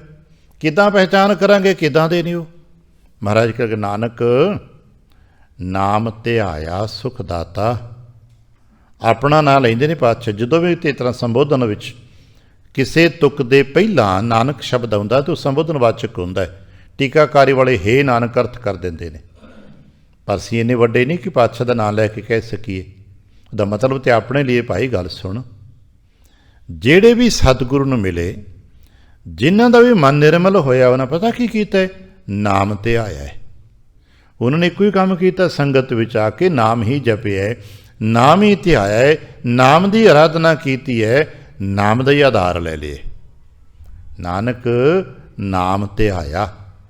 ਭਾਈ ਉਹਨਾਂ ਨੇ ਵਾਹਿਗੁਰੂ ਜੀ ਦਾ ਨਾਮ ਹੀ ਧਿਆਇਆ ਹੈ। ਆ ਹੁਣੇ ਸ਼ਲੋਕ ਸੁਣਿਆ ਨਾ ਆਪਾਂ ਨੇ, ਜਿਨੀ ਨਾਮ ਧਿਆਇਆ ਗਏ ਮਸ਼ੱਕਤ ਘਾਲ, ਨਾਨਕ ਤੇ ਮੁਖ ਉਜਲੇ ਕੀਤੀ ਛੁੱਟੀ ਨਾਲ।